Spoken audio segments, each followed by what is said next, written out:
Assalamualaikum warahmatullahi wabarakatuh. Perkenalkan, nama saya Sulan Amin, NIM 91A22108 dari kelas 2C Farmasi. Baiklah, saya akan menjelaskan apa itu negara dan kedaulatan. Negara adalah suatu wilayah yang didiami penduduk secara tetap dan mempunyai sistem pemerintahan dan keberadaannya diakui oleh negara lain. Kedaulatan merupakan konsep mengenai kekuasaan tertinggi dalam penyelenggaraan suatu negara. Kata daulat dalam pemerintah berasal dari kata Arab daulah yang berarti rezim politik atau kekuasaan. Menurut seorang ahli pikir Prancis Bodin 1596,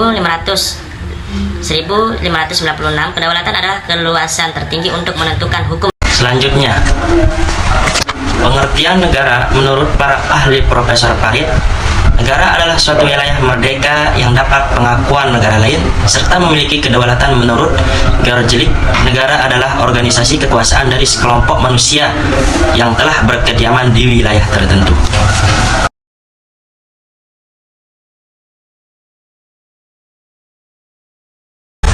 Negara merupakan organisasi kesusilaan yang muncul sebagai sintesis dari kemerdekaan universal.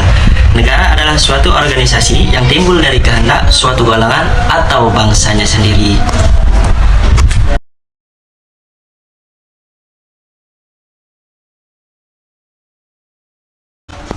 Asal mula terjadinya negara berdasarkan fakta sejarah. 1. Pendudukan. Hal ini terjadi ketika wilayah yang tidak bertuang dan belum dikuasai kemudian diduduki dan dikuasai. 2. Peleburan. Hal ini terjadi ketika negara-negara kecil yang mendiami suatu wilayah mengadakan perjanjian untuk saling melebur atau bersatu menjadi negara yang baru. 3. Penyerahan. Hal ini terjadi ketika suatu wilayah diserahkan kepada negara lain berdasarkan suatu perjanjian. 4.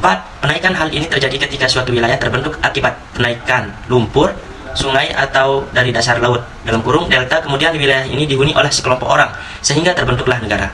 5. Pengumuman. Hal ini terjadi karena suatu daerah yang pernah menjadi daerah jajahan ditinggal begitu saja sehingga penduduk daerah tersebut bisa mengumumkan kemerdekaannya. Berdirinya suatu negara dipengaruhi oleh 4 unsur penting, yakni rakyat, wilayah, pemerintahan, serta pengakuan dari negara lain. Adapun unsur-unsur negara terpenting berdirinya suatu negara adalah rakyat. Fungsi negara melaksanakan penerbit demi mencapai tujuan bersama dan mencegah kericuhan dalam masyarakat, mengusahakan kesejahteraan dan kemakmuran rakyatnya, pertahanan untuk menjaga keutuhan negara dari serangan pihak luar. Tujuan negara tercantum pada pembukaan Undang-Undang 1945 dalam alinea keempat Undang-Undang 1945